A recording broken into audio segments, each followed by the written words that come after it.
सबों को यीशु सहाय। आज के संध्याकालीन आराधना में आप सभी का स्वागत है। आइए इस आराधना को शुरू करने से पहले हम परमेश्वर पिता से हम प्रार्थना करेंगे। आइए हम प्रार्थना में जाएं। हे ईश्वर पिता, हम आपका धन्यवाद करते हैं प्रभु आज पूरे दिन भर के लिए कि आज आप हमारे साथ रहे। हम हर एक को आपने सुरक्षित रखा है प्रभु, और इस संध्या तक हमें सुरक्षित ले पहुंचाया है। हम जीवित हैं, भले चंगे स्वस्थ हैं प्रभु। हम आपका धन्यवाद करते हैं। जो भी गलतियां हमारे द्वारा हुई है प्रभु आज दिन भर में, जाने या अनजाने में, हर एक के लिए हम आपसे माफ़ी चाहते हैं प्रभु। हमारे हर एक गलतियों को आप माफ़ कीजिए और हमें फिर से शुद्ध और पवित्र बनाइए, ताकि इस समय जबकि हम आपकी आराधना करना चाहते हैं, आपके वचन की संगति करना चाहते हैं, हम शुद्धता के साथ प्रभु आपके चरणों के निकट हम आने पाएँ। हम खुद को प्रभु आपके हाथ में समर्पित करते हैं। जितने लोग हमारे साथ इस समय जुड़े हुए हैं इस ऑनलाइन आराधना के माध्यम से, हर एक को प्रभु अपने पवित्र आत्मा से भर दीजिए। जो भी यहाँ गीत गाते हैं प्रभु, वह आपके सिंहासन तक प्रभु ग्रहण योग्य होने पाए। जो भी वचन यहाँ से आज हम सीखते हैं प्रभु, वो हमारे जीवन में प्रभु फलदायी होने पाए, वो हमारे जीवन में काम करे आपका जीवित वचन, और प्रभु हर एक लोग आशीषित होने पाए। धन्यवाद करते हैं, आपकी उपस्थिति हमारे बीच में है प्रभु। इस समय हर एक का नियंत्रण आप लीजिए। प्रार्थना हम आपकी बेटी यीशु मसीह के नाम से मांगते हैं, सुनिए और स्वर्ग के राज्य में ग्रहण कीजिए। आमीन।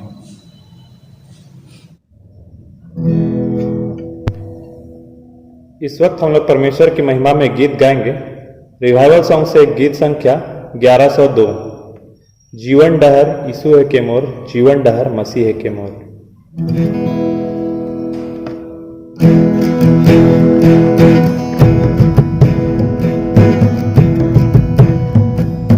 जीवन डहर यीशु है के मोर, जीवन डहर मसीह है के मोर, डहर डहर ले चलेला।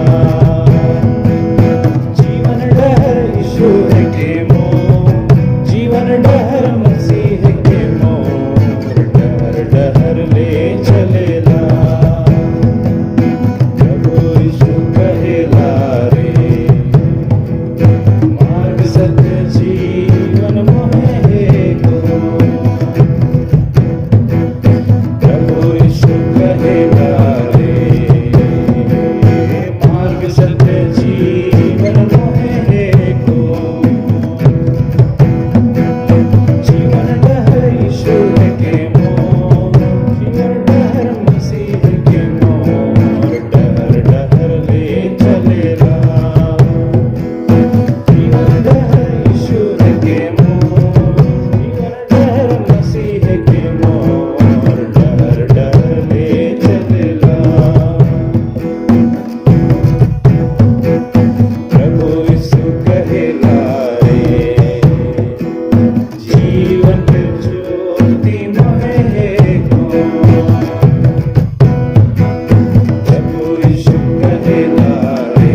आज के मनन में मैं आपका स्वागत करता हूँ।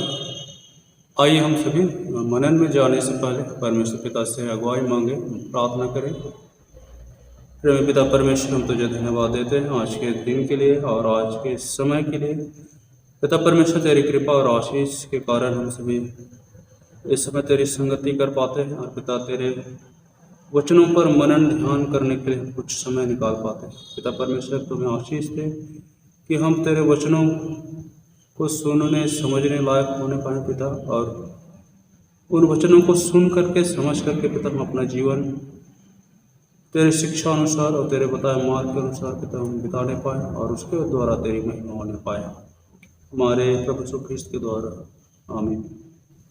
आज हम एक समर्पित मसीही का जो जीवन होता है वो किस प्रकार एक बलिदानी जीवन हो सकता है, हम इस पर चर्चा करेंगे।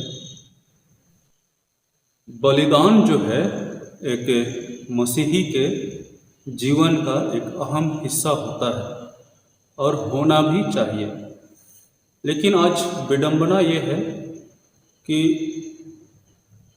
पूरे मसीही समुदाय में इस बलिदान पर ही सबसे कम चर्चा किया जाता है, या फिर हम कह सकते हैं कि बलिदान आज सबसे ज़्यादा अलोकप्रिय चीज़ है, अलोकप्रिय विषय है।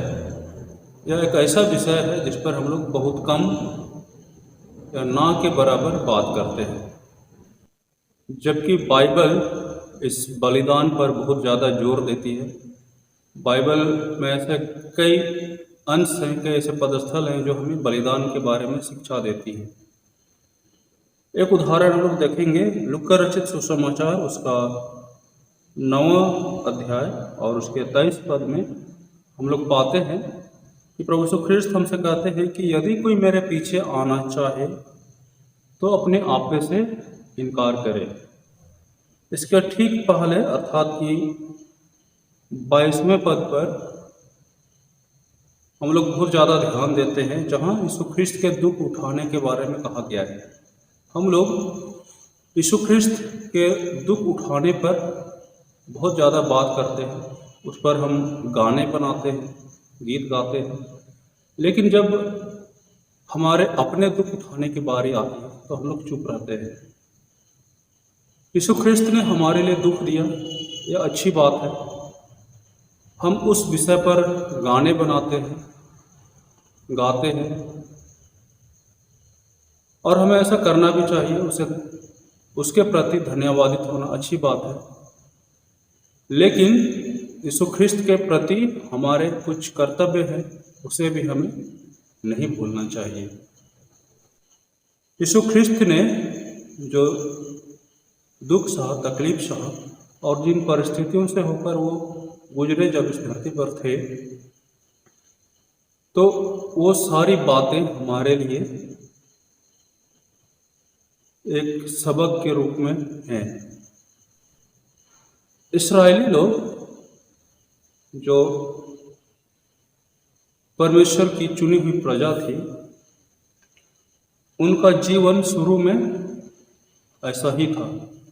वो एक बलिदानी जीवन जीते थे, लेकिन समय के बीतने के साथ वे परमेश्वर से दूर होते गए और उन्होंने अपने निजी जीवन की शुद्धता को तुच्छ जाना। उन्होंने अपने निजी जीवन की शुद्धता की उपेक्षा की और केवल भेंट और बलिदान नहीं बल्कि बलि पर आधारित जीवन जीने लगे, और परमेश्वर ने इसकी घोर निंदा की।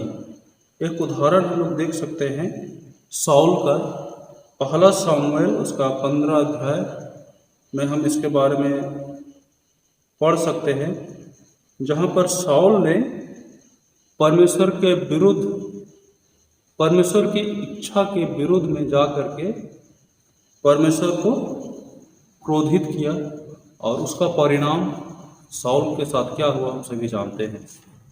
रोमियों के नाम पत्री में 12वें अध्याय उसके पहले पद में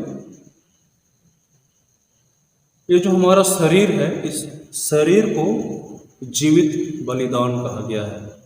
हमारा शरीर हमारे व्यक्तिगत बलिदान को इंगित करता है, हमारे व्यक्तिगत जीवन के बलिदान को इंगित करता है।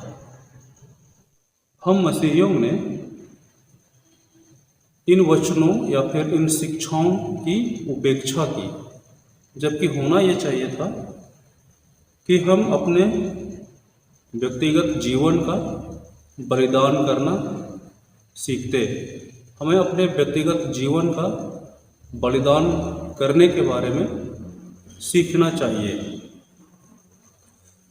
तो ये जो बलिदान है, जिसको हम लोग अंग्रेजी में सैक्रिफाइस कहते हैं, इसका अर्थ क्या है? डिक्शनरी के अनुसार इसकी जो परिभाषा दी गई है शब्दकोश के अनुसार, वह यह है कि अत्यधिक मूल्यवान वस्तु को किसी और के लिए खो देना, जिसके लिए दावा किया जाता है कि वह बहुत मूल्यवान या महत्वपूर्ण है। आइए हम कुछ व्यवहारिक बलिदानों को देखें जो हम कर सकते हैं।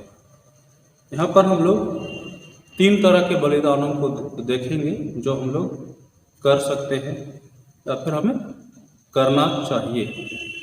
इसमें पहला हम देखेंगे अपने आप का बलिदान करना, दूसरा हमारे बच्चों का बलिदान और तीसरा हमारी संपत्ति का बलिदान। पहले हम देखते हैं अपने आप का बलिदान करना। बाइबल में ऐसे कई उदाहरण हैं जहाँ पर लोगों ने अपने आप का बलिदान किया परमेश्वर के लिए, परमेश्वर की सेवा के लिए या फिर परमेश्वर की प्रजा की सेवा के लिए। एक उदाहरण हम लोग देखते हैं और इसके बारे में हम सभी जानते हैं, वो है मूसा।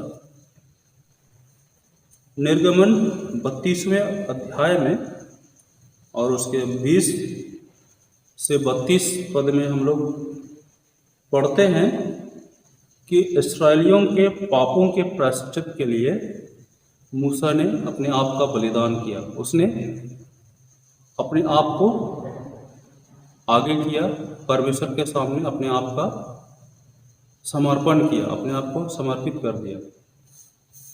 इसको हम लोग पढ़ सकते हैं।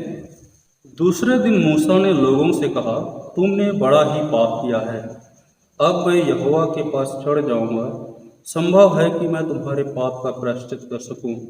तब मूसा यहोवा के पास जाकर कहने लगा, हाय हाय, उन लोगों ने सोने का देवता बनाकर बड़ा ही पाप किया है।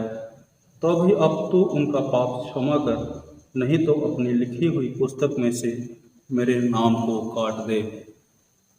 इस प्रकार हम देखते हैं कि दूसरों के पापों को मूसा ने अपने ऊपर ले लिया और दूसरों के बदले में खुद सजा भुगतने के लिए तैयार हो गया। ये है सच्चा बलिदान। फिर हम एक और उदाहरण देखते हैं बलिदान का, वो है एस्थेर का। एस्थेर की कहानी से हम सभी परिचित हैं। एस्थेर की किताब उसके 4थे अध्याय में हम लोग पढ़ते हैं कि उसने एक निर्दयी राजा के क्रोध से बचाने के लिए अपने लोगों को स्वयं को आगे कर दिया। उसी प्रकार पौलुस रोमियो के नाम लिखी अपनी पत्री में 9वें अध्याय उसके पहले से 3 पद में कहता है कि वह भी मूसा की तरह बलिदान होना चाहता है। यहाँ पर वह निर्गमन 32वें अध्याय की घटना का संदर्भ देते हुए अपने आप का बलिदान करने की इच्छा जाहिर करता है। और फिर हम एक और उदाहरण देखते हैं नया नियम से, अक्विला और प्रिस्किला नाम के पति पत्नी का। रोमियो के नाम पत्री उसका 16वां अध्याय में 3 और 4 पद में पौलुस इनकी उस बलिदान की गवाही देता है। हम सब ने C.T. स्टड नाम के एक सुसमाचार प्रचारक का नाम सुना होगा। C.T. स्टड या इंग्लैंड का निवासी था और सुसमाचार प्रचारक होने से पहले एक प्रसिद्ध क्रिकेट खिलाड़ी थे। क्रिकेट के खेल के मैदान को छोड़ करके इसने अपना जीवन यीशु मसीह को समर्पित कर दिया और उसने आजीवन प्रभु यीशु ख्रिस्त की सेवा की। उसने इस बलिदान के बारे में कहा है कि यदि यीशु जो खुद परमेश्वर है मेरे लिए मरा तो मेरा उसके लिए किया गया कोई भी बलिदान बड़ा या महान नहीं हो सकता। सीट स्टड का यह कथन इसलिए था क्योंकि उसके दोनों बेटे समय से पहले प्रभु में सो गए। पिता परमेश्वर ने उन्हें अपने पास बुला लिया और इसीलिए वो कहता है कि मेरा कोई भी बलिदान यीशु ख्रिस्त के बलिदान की तुलना नहीं कर सकता। मित्रों, जीवन की हर एक आशीष जो हमें मिलती है वो हमें एक निश्चित बलिदान की ओर ले जाने वाला होना चाहिए। हम लोग इसके लिए प्रेरितों का उदाहरण ले सकते हैं, जैसा लुक्का रचित सुसमाचार उसके 5वें अध्याय में वर्णित है 4 से 11 पद के बीच में जो मछली पकड़ने की घटना का जिक्र है उससे हम प्रेरणा ले सकते हैं। उदाहरण हमारे सामने है कि जब उन्होंने ज़रूरत से ज़्यादा, उम्मीद से ज़्यादा मछलियों को पकड़ा तो इन सब को देख करके उन्होंने सब कुछ छोड़कर यीशु ख्रिस्त का शिष्य बनना स्वीकार किया और आजीवन उसके साथ रहे। हम दूसरे बिंदु की ओर बढ़ते हैं, दूसरा बलिदान की ओर बढ़ते हैं, वो है हमारे बच्चों का बलिदान। माता पिता अपने बच्चों से बहुत अधिक प्यार करते हैं, उसी प्रकार पिता परमेश्वर भी अपने बेटे से बहुत प्यार करता है और उसने अपने इकलौते और प्रिय बेटे को इस पापी संसार के लिए बलिदान कर दिया। तो इससे बढ़कर और हमारे लिए प्रेरणा की बात क्या हो सकती है। पिता परमेश्वर ने अपने इकलौते और प्रिय बेटे को हमारे लिए बलिदान कर दिया, इसलिए वो हमसे भी उम्मीद करता है कि हम भी अपने बच्चों का बलिदान उसके लिए करें। और इसीलिए हमें वो आज्ञा देता है।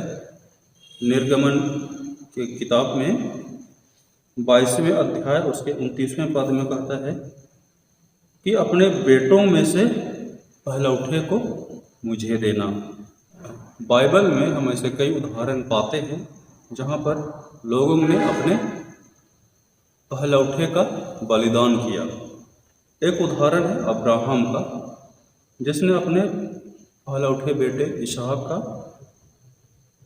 परमेश्वर की आज्ञा पा करके बलिदान करना चाहा। उसके बाद फिर हम देखते हैं मानो सिमसोन के पिता, इसने भी अपने बेटे को परमेश्वर की सेवा के लिए अर्पित कर दिया, बलिदान कर दिया।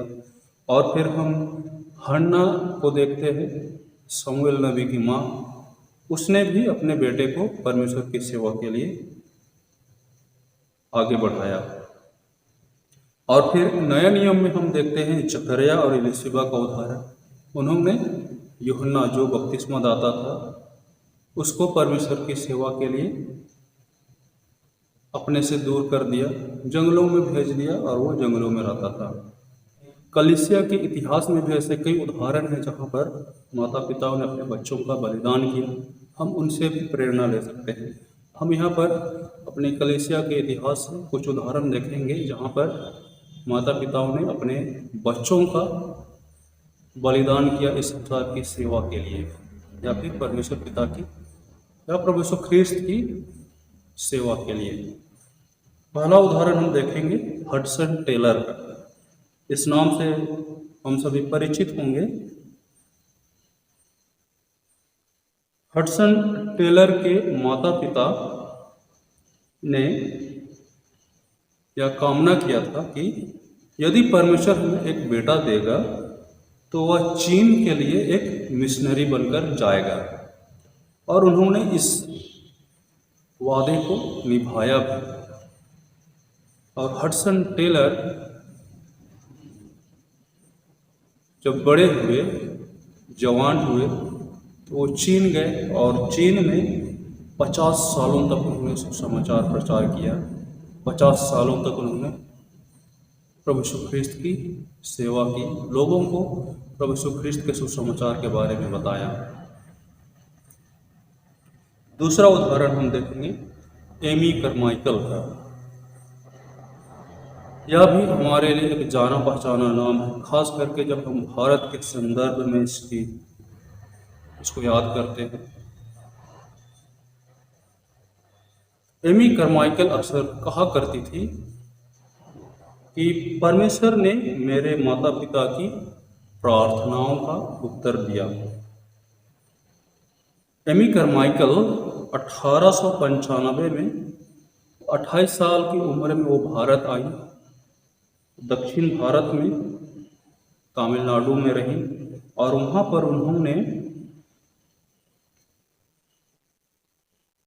बालिकाओं के भलाई की दिशा में बहुत काम किया। उन्होंने कई अनाथ आश्रमों की स्थापना की और 1951 में अपने मृत्यु के समय तक वो यहाँ रहे। हमें इन सभी महान आत्माओं के लिए परमेश्वर पिता को धन्यवाद देना चाहिए और इनसे प्रेरणा लेना चाहिए कि हम भी अपने घर के बच्चों को परमेश्वर के राज्य की सेवा के लिए भेज सके। तीसरा बलिदान हम देखते हैं, वो है संपत्ति का बलिदान। कलीसियाओं में या फिर कह सकते हैं कि मसीही समुदाय में हम सभी तरह तरह के दान दक्षिणाओं और दशमांश पर बहुत अधिक बात करते हैं। हम लोग इन विषयों पर बहुत अधिक उपदेश और शिक्षा देते हैं, लेकिन बलिदान पर हम अक्सर चुप रह जाते हैं। दशमांश जो है वो पुराने नियम की एक व्यवस्था थी, लेकिन नया नियम में इसके बारे में बहुत अधिक जोर नहीं दिया गया है या फिर इसके बारे में नया नियम हमें कोई शिक्षा नहीं देती है। इसके बदले में नया नियम त्याग के साथ देने पर अधिक जोर देती है। एक उदाहरण है, संगमरमर के पात्र को तोड़ने की घटना जो है वो चारों सुसमाचार में हम पाते हैं। एक महिला यीशु ख्रिस्त के क्रूस पर चढ़ाए जाने से पहले बहुमूल्य इत्र से प्रभु यीशु ख्रिस्त का अभिषेक करती है। उस घटना को हम चारों सुसमाचारों में पाते हैं। ये मत्ती रचित सुसमाचार में 26वें अध्याय में है, 6 से 13 पद में। मरकुस रचित सुसमाचार में 14वें अध्याय में है, 3 से 9 पद में। लुक्का रचित सुसमाचार में 7वें अध्याय उसके 36 से 50 पद में और यूहन्ना रचित सुसमाचार के 12वें अध्याय में 1 से 8 पद के बीच में इस घटना को हम पाते हैं। और ये जो घटना है ये चारों सुसमाचारों में है। इसका महत्व हमें मरकुस 14 का 9 और मत्ती 26 का 13 बता देती है, जहाँ पर लिखा हुआ है कि सारे जगत में इसके इस काम की चर्चा की जाएगी। और फिर हम बलिदान का एक और उदाहरण देखते हैं, जक्कई का। लुक्का रचित सुसमाचार 19वें अध्याय के 8 और 9 पद में। और फिर एक और उदाहरण नया नियम हमारे लिए है बलिदान के संदर्भ में, वो है मकिदुनिया के विश्वासियों का उदाहरण है। पौलुस इनके उदारता पूर्वक किए गए दानों के लिए इनका जिक्र करता है और उनकी प्रशंसा करता है। दूसरा कुरिन्थी उसके 8वें अध्याय में 1 से 3 पद के बीच में हम इसको पढ़ सकते हैं। अक्सर हम सब भी परमेश्वर के वर्णन से बाहर किए गए उपहारों के बारे में बात करते हैं, उसके दिए गए दानों पर बात करते हैं। जैसे कि दूसरा कुरिन्थी उसके 9 और 15वें पद में लिखा हुआ है, परमेश्वर का उसके उस दान के लिए जो वर्णन से बाहर है धन्यवाद हो। हमारा ध्यान इस पर बहुत ज़्यादा जाता है, लेकिन आज हमें सोचने की ज़रूरत है कि हम देने में कैसे हैं। परमेश्वर ने जो दिया तो दिया, हमें भी देना है, हमें भी अपने देने के फर्ज को निभाना है। जैसे हम लोग मत्ती रचित सुसमाचार उसके 13वें अध्याय में एक बीज बोने वाले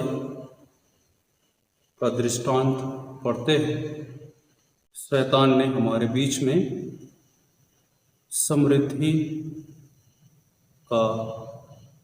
समृद्धि का सिद्धांत रुपया जंगली बीज बोया, और यह जंगली बीज आज एक विशाल वृक्ष का रूप धारण कर चुका है।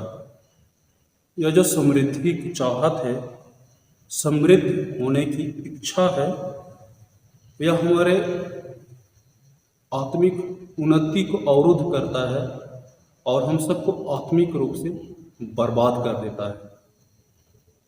इसलिए हमें चाहिए कि हम एक दूसरे के लिए प्रार्थना करें ताकि बलिदान हमारे जीवन का अभिन्न हिस्सा होने पाए। और जिस प्रकार हम विश्वास के सिद्धांत पर बात करते हैं, उसी प्रकार हम बलिदान के सिद्धांत पर भी बात करें। बलिदान अर्थात कि ये जो सेक्रीफाइस है हमारे जीवन में दिखे, इसके लिए हमें दो बातों को अपनाने की ज़रूरत है। पहला है विनती। पिता परमेश्वर से हम विनती करें कि वह हमें ना बहुत ज़्यादा दे और ना बहुत कम। जैसे नीति वचन उसके 30वें अध्याय में 7 और 9 पद में सुलेमान ने विनती किया। इसको हम लोग अपने अपने बाइबल में पढ़ सकते हैं।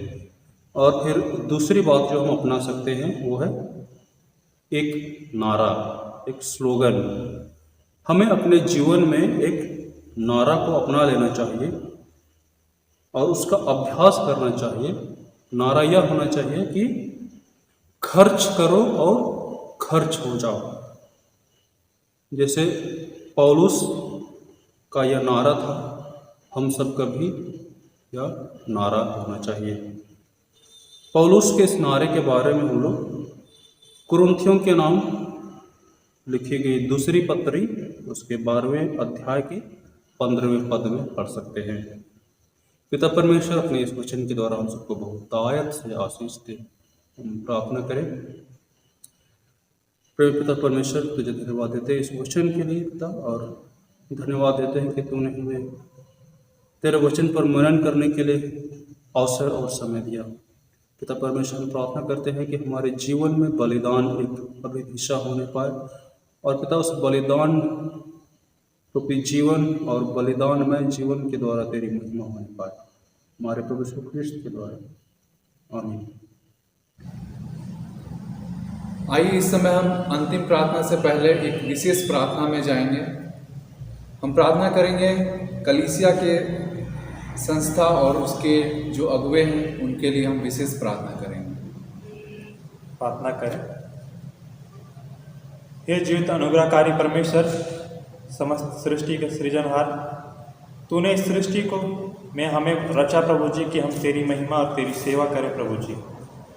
पिता, तूने अपनी कलीसिया की स्थापना की कि हम इस कलीसिया में रह करके प्रभु जी तेरी कलीसिया की सेवा करें, और तेरी कलीसिया के द्वारा पिता इस संसार में तेरे सुसमाचार का प्रचार करें प्रभु जी। पिता, तूने इस कलीसिया के अंतर्गत कई संस्थाओं को पिता तूने स्थापित किया प्रभु जी, जिनके द्वारा पिता तो अपनी सेवकाई को कराता है प्रभु जी। प्रभु जी, हम दुआ करते हैं हर एक संस्थाओं के लिए प्रभु जी, कि उन संस्थाओं के द्वारा प्रभु जी जो कुछ भी तेरी सेवकाई या तेरी स्तुति की जाती है प्रभु जी, वो तेरे स्वर्गीय राज और तेरी इच्छा के अनुसार होने का प्रभु जी। पिता, तू हर एक संस्थाओं को, महिला समिति को, हर एक महिलाओं को पिता उसमें तू सशक्त कर प्रभु जी, कि उनके द्वारा पिता उनके घरों में आशीष आने पाए प्रभु जी। पिता उनके द्वारा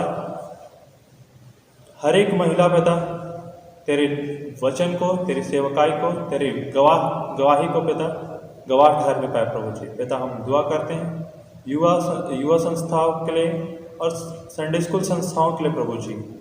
जो युवा पिता आज भटके हुए पिता, उन हर एक को पिता इन युवा संस्थाओं के द्वारा प्रभु जी तेरी ही अगुवाई में पिता वो तेरे वेदी के समीप लाए जाने पाए प्रभु जी।